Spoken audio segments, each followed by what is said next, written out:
We did a study last year, our 2025 impact study. The average person who worked for impact earns 3 times the local salary, which is incredible. And then daily I meet these folks. It really changes their lives. Really, all of a sudden, siblings are going to school, to college, grandma's getting meds. And it really gives me the energy to keep going, doing the things that we do, seeing that. And also on the other side, the clients, a lot of clients, maybe they're facing global headwinds, maybe they're facing challenges, access to global talent that's very capable, very clever. So really it's a win-win.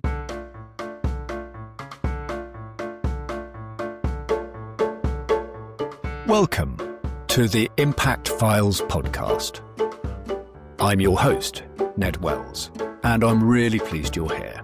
Welcome to the Impact Files podcast. And in this episode, Ruth and I are delighted to be joined by Geoff Hucker, CEO and founder of Work for Impact. Welcome to the podcast, Geoff. Great to have you here. Thank you both. I'm really excited. I've been really looking forward to this for a while now. So it's really good to be here. Thank you for having me. It's really cool to have you here, Geoff. So could we start with a little introduction to yourself, your backstory, and your reasons for starting Work for Impact?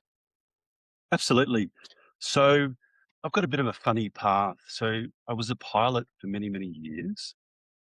And about 2000, I ended up in Dubai. And Dubai is not what it is like today. In 2000, it was a relatively small sheikhdom as part of the United Arab Emirates. And I was working for Emirates Airline. And I was always very interested in Ethiopia, in the history. King Sheba, Queen Solomon, King Sheba. And those terrible pictures we saw in the 80s, the famine was the first time I was really exposed to such poverty. So through a series of events, I went to Addis Ababa, the capital of Ethiopia.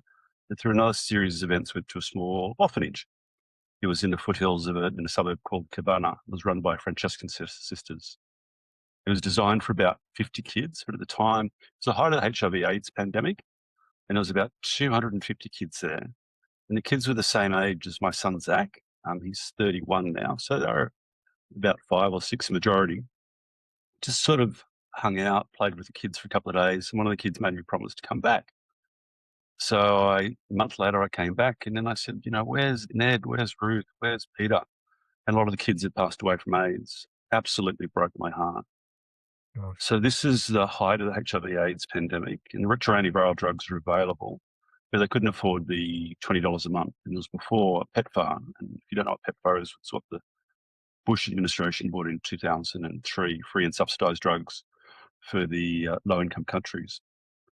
So, what do you do? So I started working with the orphanage. We put in long-term fundings in place today. We renovated it. And this is over a period of many years. And I would go on my days off, I'd work there. And then when I would leave at night and I'd walk the streets back to where I was staying, the kids living on the streets would live, daily lives that one couldn't imagine, their worst nightmare. The physical abuse, the trauma that they would go through on a daily basis. I just couldn't imagine how they survived. But I also learned, some really important things, the power that we all have as individuals to fundamentally change someone's life.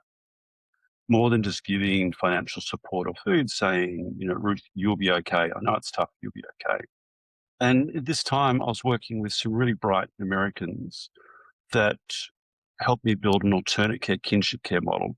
While the orphanage was very good, and back then the orphanage was a model, I really saw the challenge of institutionalizing kids and how all the kids needed that individual attention. So in 2007, we launched an alternate care kinship care model called Beyond the Orphanage, where holistically we'd look after the children that parents traditionally passed away from AIDS on the streets. If we could, it was appropriate to reunite in a house or have a foster care kinship care model. But then really look after that child and that household. We had a drop-in centre. The kids would go to the drop-in centre, work with the kids for years and years and years. So at the end of the program, they had a chance of independent life. Most would have degrees or vocations. Fast forward many, many years, hugely successful, thousands of kids around the world, in Nepal, in Ethiopia, in Kenya. But then what we found at the end of the program is these really, really bright young people, many with degrees, but then no opportunities. no work opportunities. If there were opportunities, they tended to be quite predatory. So very poorly paid, poor conditions, et cetera, et cetera. And as we know, like over the last decade, over 3 billion extra people have got access to the internet. Nearly 90% of the world has access to electricity. So the connectivity of the world has really changed the way we look at things. So I wanted to provide opportunities for these young people to have an ethical, transparent global employment.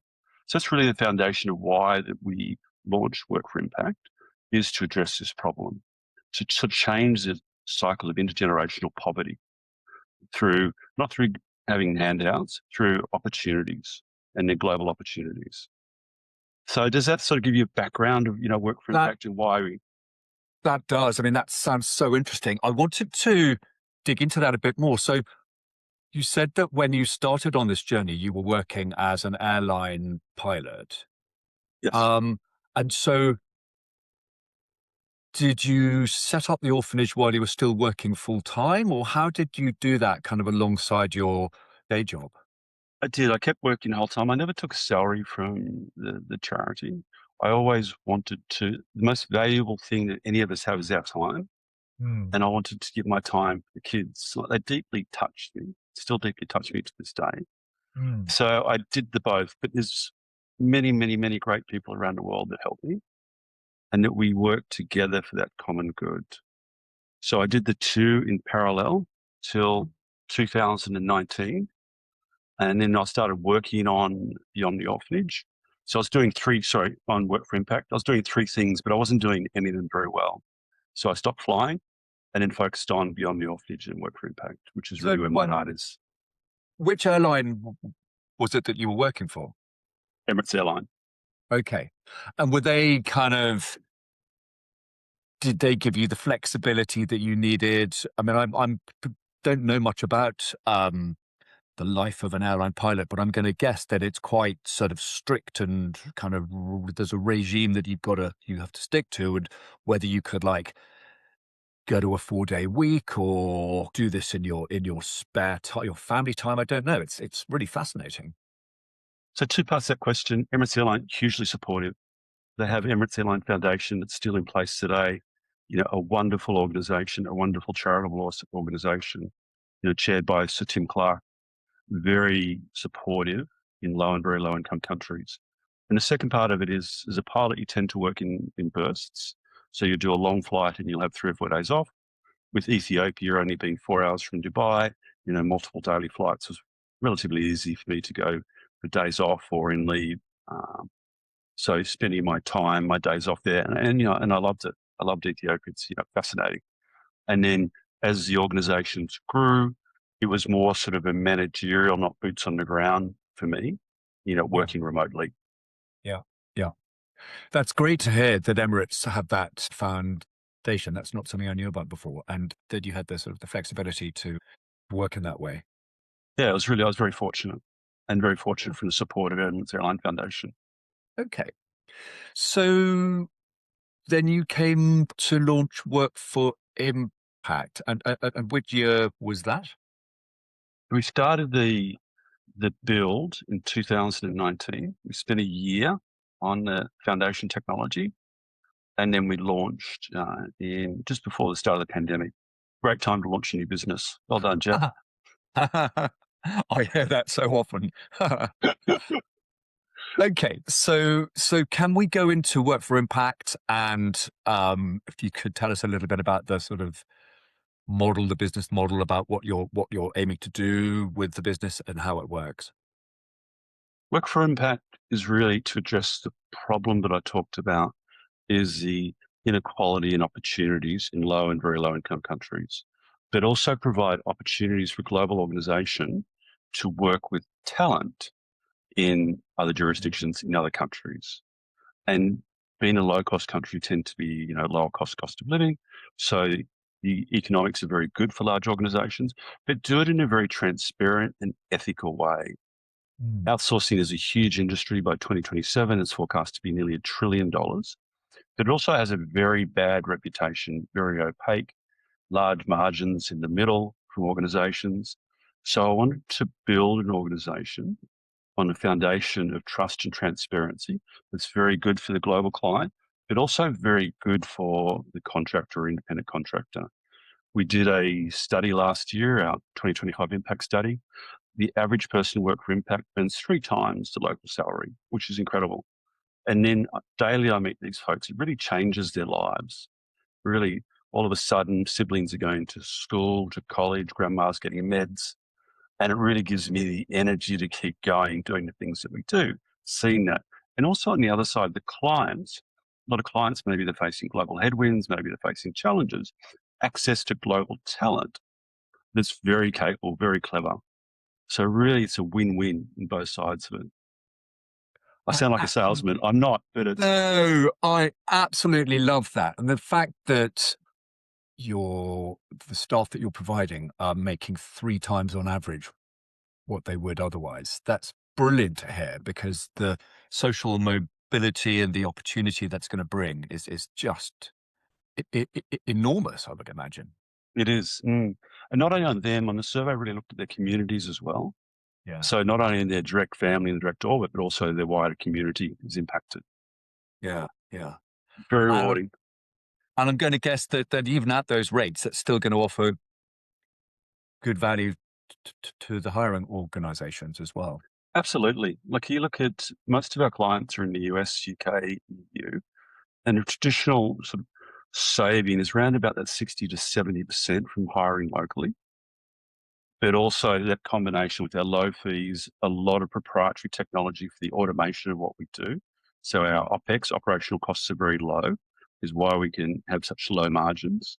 So it's that win-win. The client is paying significantly less, but not only are they paying less, access to talent that really wants to work and is very productivity, the level of work they're getting outputted. And then on the other hand, someone earning 3 times is really sticks to the organization. It's a very important job for that person, for that family, for that community. You basically don't have a turnover. And in industries, it can have quite high turnovers. So it's a, quite a successful model in that way. And could you share with us an idea of the scale of the business, in any kind of metrics that you're happy to share with us, just so our listeners can understand, something about the So scale? to date, yeah, of course, there's nothing. We've done about 1.5 million hours to date. On the platform, we have about 140,000 people. We have at any one time 100 plus active clients. Some would have 100 folks, some would have 1 or 2. So depending on it, year on year growth is sort of that 30 to 40%. So quite significant. It's hard. It's a hard world, but organizations see us, they see the value that we have, the impact. Then we work with, global brands. We work, some of the big brands we work with is Outdoorsy. I don't know if you know them. They're the largest RV rental firm in the world. We work with Outside Inc., 250 million users in the US. Curiosity Stream, it's like the Netflix of curiosity. Nasdaq-listed company, quite big companies, right down to smaller organizations. We have a lot of not-for-profits that work with us as well for global talent solutions. So that real mix, a really good sort of mix. And those organizations you mentioned, they're based in the United States. Is that kind of where a large chunk of your market is at the moment? The US, EU, UK, Australia, New Zealand, the model is basically for organisation in a higher income country working with folks in a lower income country for that sort of scale. Sure. And in terms of the platform, you've mentioned it once or twice. Could you give us a quick sort of understanding of what the platform is and how it works? So we go through a very extensive recruitment process. We have a lot of automation, a lot of artificial intelligence. And then we come in and then we recruit at the end. And then the platform provides the legal structure, the compliance structure for you to work with global talent, and also the management, the time tracking, the transparency, global payments, global compliance, and so on. Fantastic. Brilliant. Okay, that's so interesting. Thank you. I'm going to hand over to Ruth. Geoff, you mentioned some really quite harrowing stories of the things you sort of saw and the people that of Ethiopia were experiencing in that time. So it's really clear that obviously motivated you on this journey that you're on. And you said yourself just now that the kind of ecosystem effects of work for impact gives you the energy to keep going. I'm interested to know why you set up Work for Impact as a for-profit business, be it a purpose-led for-profit, considering that you yourself had so much experience in the non-profit space. So it'd be good to hear a little bit more about that and your thoughts when you actually were sort of setting up Work for Impact. Such a good question. We did it purposely, running a not-for-profit for 25 years, hugely challenging. I have so much respect for folks that run not-for-profits. As you know, we're all dealing with children, and you've got to be really, really careful so that you to plan strategically for a long period of time. You just can't say, oh, sorry, Ruth, the budget's cut. You've got to go back on the street. Reliant on the generosity of others, on grant cycles, funding cycles. Really challenging. Really brought it home 2008. We had a couple of hundred kids, not under our care of their partner programs, but direct responsibility for. Funding stopped, basically stopped. Corporate, private, everyone just went. And luckily we had this strategic mindset to have reserves for at least a year, but really challenging. So to plan years ahead like you normally would with a business to be strategic with a not-for-profit is very challenging, or for us it was. You're always very limited by budgets. For administrative side, no one wants to spend money on admin, but to run a not-for-profit for the government, especially in countries where it's challenging, corruption is challenging, all these things, it takes a lot of time and effort and expertise. So when we were discussing the initial model, we talked about many things, but I really believe the future of organizations is for the triple bottom line. So to do good things for the world, good things for people, good things for the planet. But to be profitable and purposeful it's not a dirty word. It's a really good, so it makes strategic sense so that you can plan the way that you run a business, the governance, the economics of it. But having that foundation, that North Star, you're doing good things for the world, but it helps you too. It's really helped us to help us grow in the way that we strategize, the way that we run our business. Mm. Wow. It's so interesting. I mean, I a few years back was working for a different organization that did a lot of work with nonprofits, and obviously given the recent fairly recent situations with the USAID funding and all this kind of thing, I think it's just a challenge that's continually ongoing. I don't think it's going anywhere. So it's really insightful. And I imagine there's probably quite a few charitable organizations that would be quite interested to hear your story, Geoff, in terms of how you're finding these sort of alternate funding streams, I suppose. Do you do any sort of, this is a complete random question, do you do any sort of consulting work with other charities or organizations in that respect? Just because I feel that there are so many learnings for the sector as a whole that you have from your experience. Anyone that's doing good things for the world is a friend of mine, and I'll make time for them. That's amazing. And not charge, of course, but I think, I believe most people are really good people. I believe that we need to make concerted effort to make the world a better place. And I've made many mistakes. If someone can learn from my mistakes and help them accelerate, great. Amazing. That's such a nice message for a fairly gloomy Monday morning. Thank you, Geoff. So just going back a little bit, could you maybe tell us slightly more about how the commercial and revenue model works for Work for Impact? So Work for Impact, we work on a way, and we continue to course correct a little bit, but basically we take a margin on the hourly rate and charge the client. So a typical organization like us would charge 50 to 70% of the take rate. We charge 12% plus a 5% service fee. And we do this through proprietary technology and economies of scale and not being greedy. So really good for the clients, they pay less. Really good for the contractors, as we say, they tend to do 3 times. And in our margins, we're in the middle. We spent years building the technology, the automation, that allows us to work with many, many people with that automation and that mindset. Mm. So what I'm hearing is like an underlying message is the importance of balance, as you mentioned. Like profit isn't a dirty word, and actually it can be used for so many good things. So, like you say, don't be greedy. There's enough for everyone. If that's Yeah, and what just you've be got. really efficient.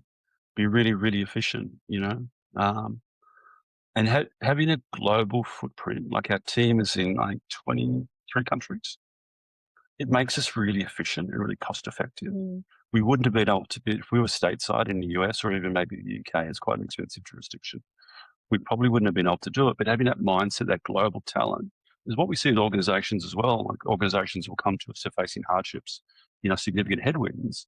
And when they look at the diversification of their talent base, all of a sudden they're becoming more profitable. All of a sudden their organization that was maybe failing is starting to show signs of growth.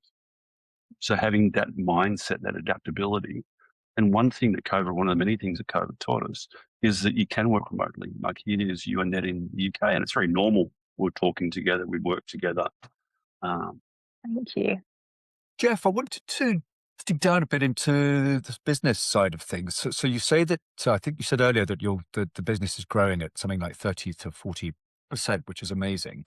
How many staff are you? How large is the organization?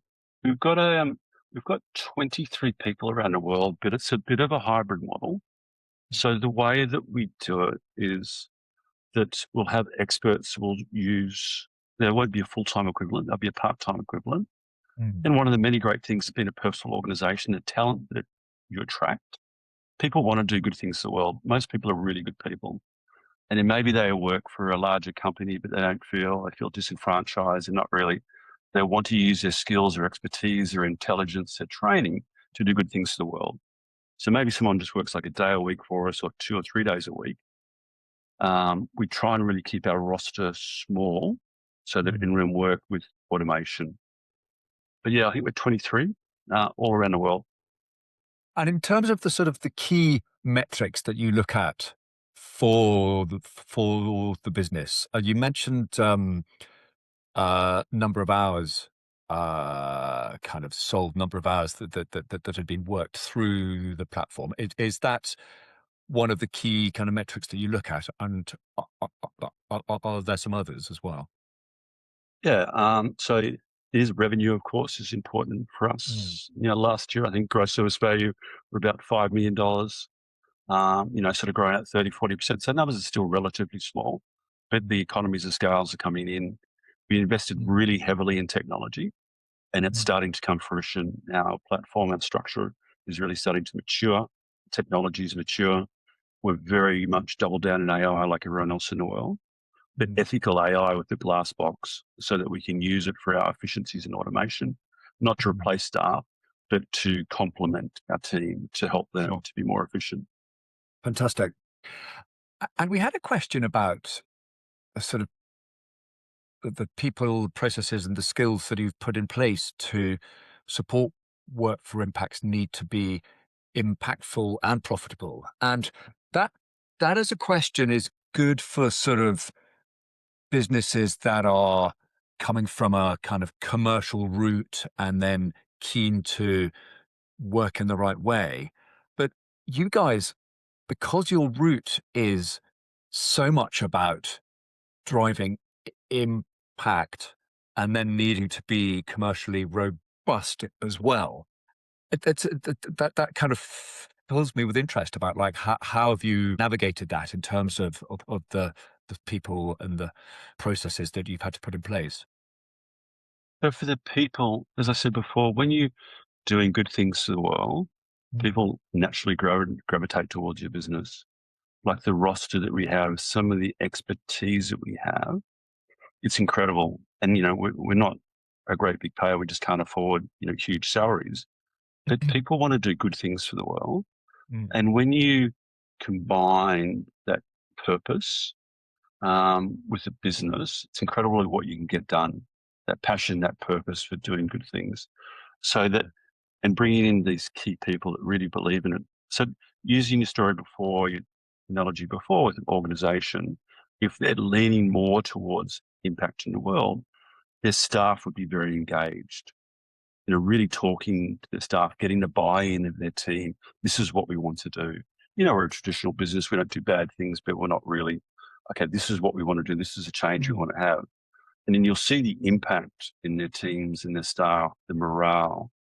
And when you can spend your day impacting others, making the world a better place, it's, I don't feel like I'm working. I get up at 4 a.m. and take calls in the US, but I'm really happy to do it. I think, wow, this is cool. Yeah, no problem. Fantastic. It's not just like, clicking the clock. It's like you're doing really good things for the world. And you're a registered B Corp, aren't you? Yes, we were the first of our kind in the B Corp. We just went through a recertification. And I think it was a really good thing for us to do on many levels. We were voted best of the world in the community section while I still had that. But having that foundation, that framework, and having that legal structure to ensure it's not just a wash. In our articles of association, it's very clear, the B Corp. And going through the process of certification, for anyone that's done it, it's quite difficult. And you've got to evidence everything that you do. So it really helped us as an organization and really continues to help us guide what we do and what we don't do. Organizations we work with and organizations we won't work with, as an example. Sure. Fantastic. Ruth, over to you. I'm really glad you mentioned that, Geoff, because my company became a B Corp at the end of last year, and that client framework. Yay! Thank you. That client framework is something that we're still, going through, and it's come up quite a lot, I think, in chats that Ned and I have been having with other podcast guests.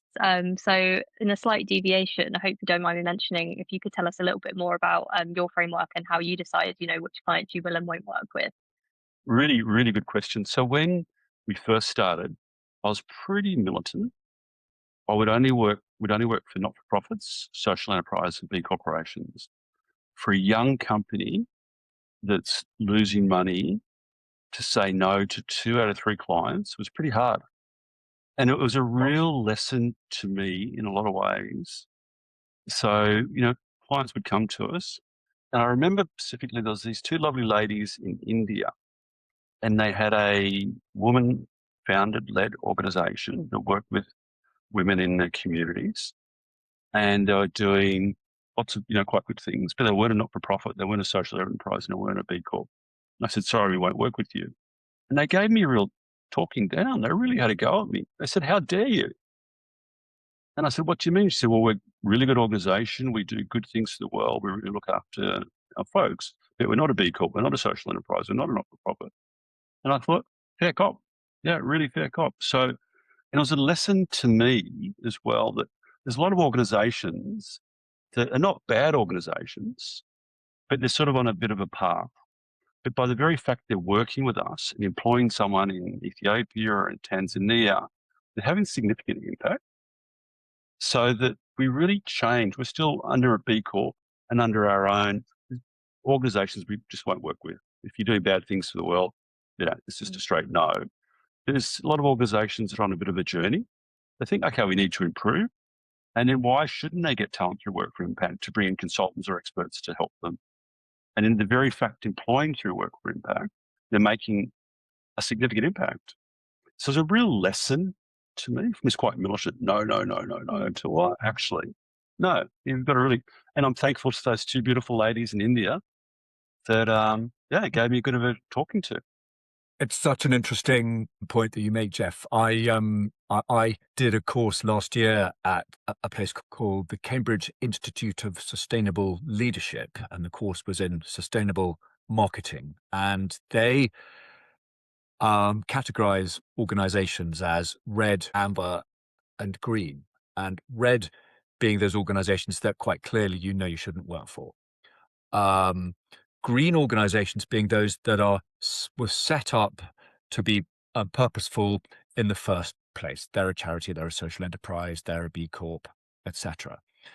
And then in the middle, you've got the amber organizations that were set up to do a thing, historically, to sell to service or a product, but now they're on a journey and they're trying to navigate the course to do the right thing. And that, for me, are fascinating organizations because there's going to be the tension in the board of, some of the people are just really focused on revenue and this quarter's numbers, but others are going to be looking further out and going, well, is this the right decision to make longer term for people, for planet, or for whatever it is? And I think there's a very interesting world there to explore. Absolutely. Yeah, I 100% agree. And, we work with many of those organizations now around the world. As I said, this is really hard, like you say you read, but there's a lot of organizations that are good organizations, but maybe they're not having that impact that they want, but they're trying to course correct or pivot at that, and happily work with them. And why shouldn't you help them if they're looking for, support on that way, and it's something that you can do to help them, improve their positive impact as well. I think that you can make positive change in lots of organizations. I mean, obviously not as you mentioned, Geoff, absolute red flag, absolute no-nos, but there's a lot of organizations in the middle. And I think, there's a lot that can be done in those ones, and they can probably have the biggest impact. They just maybe need slightly Absolutely. more education and hand holding. So thinking about the balance of long-term purpose and impact and your kind of near-term financial goals, I was hoping you could share some successes you've had, but equally as important, maybe some of the challenges you've had, some of the things that haven't gone quite so well. Be really interested to hear. So successes, um, seeing the impact that we have around the world, and to prove our model, and to prove that you can do good things and be profitable at the same time. I think that's a real success for us. And then things that haven't gone so well, I joke, I don't know if you can see how many grey hairs I've got, but everyone's got a story. I think one of the things that didn't go so well is that very being militant about only working for not-for-profit social enterprises and B Corps. In my paradigm, in my ideal world, that was maybe a bit of a fantasy. I thought everyone would immediately gravitate towards us. Mm. It was really interesting too, like in some of those early days, I was on these meetings with grey-haired men in grey suits, and I'm so passionate about doing good things. So, well, not interested. You can see you just lose them. But what I learned quite quickly is if you got option A and option B, and they're net, same cost, same sort of thing. Option A is ethical. Most people will lean towards option A. If option B is cheaper, most people will lean to that. So you have to have that value proposition has to be very strong. And also, if you're doing good things, you're ethical, most people will lean that way. But just being purposeful and just to being an organization that's doing good things for the commercial side doesn't mean it'll naturally give you success. You have to be, financially commercial. Most organizations are really driven by that bottom line. That makes me wonder, Geoff, when you're going out and recruiting employers to the platform, are you doing that in a kind of targeted, proactive way where you're approaching organizations to say, you need us? Or how does that work?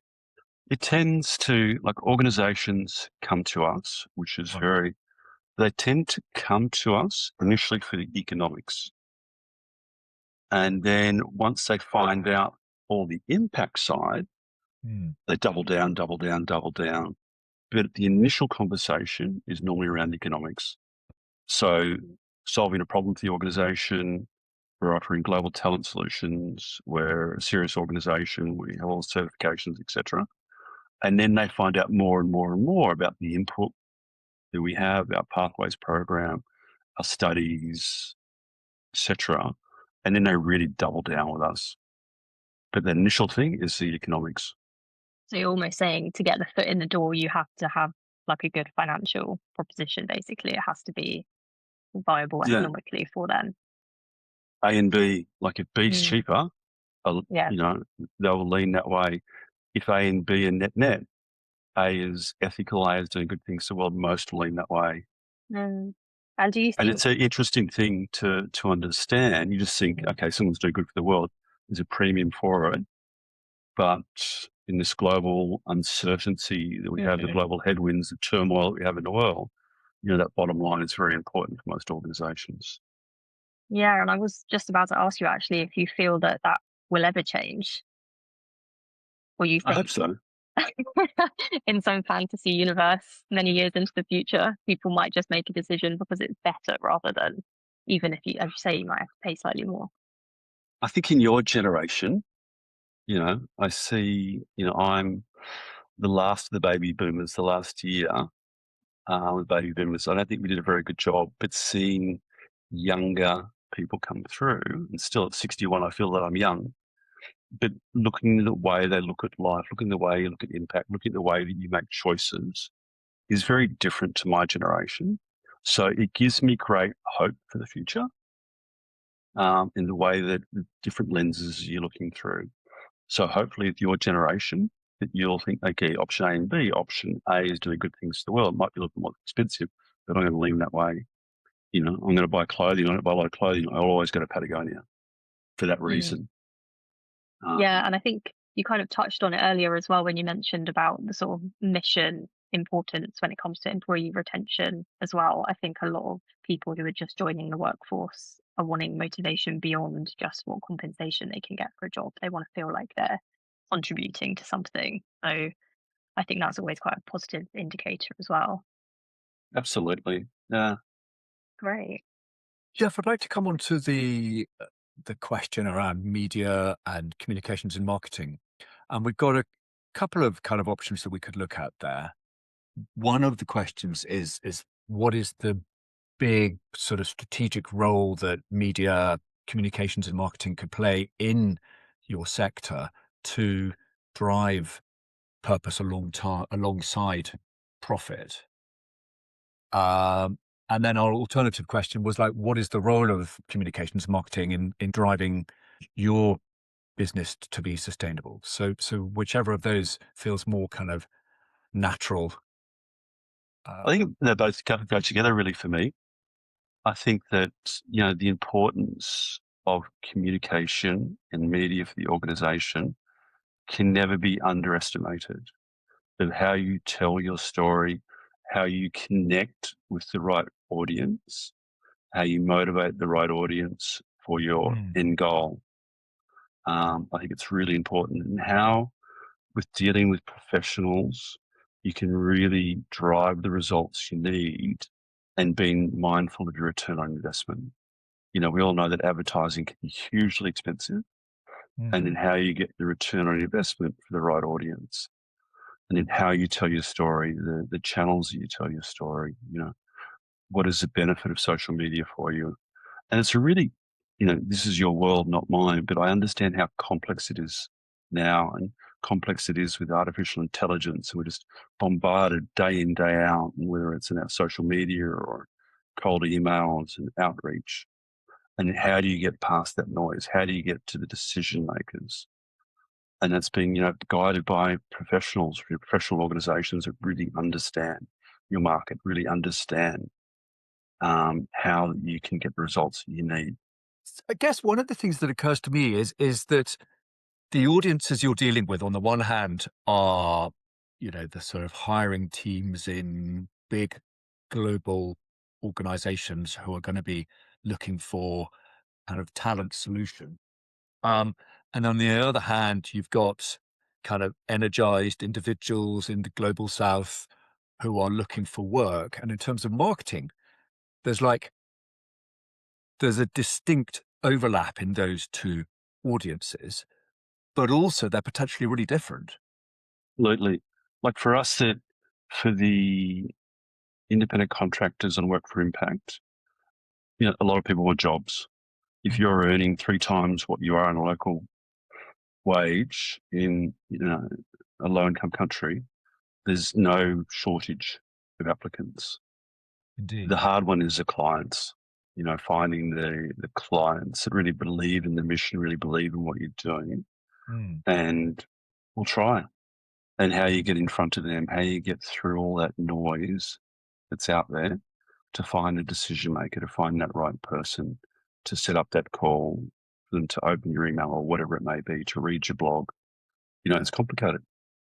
And I'm guessing that there's an awful lot of process and trust involved with you winning those larger clients. It is, and it's, the longer we do it, the more successful we are.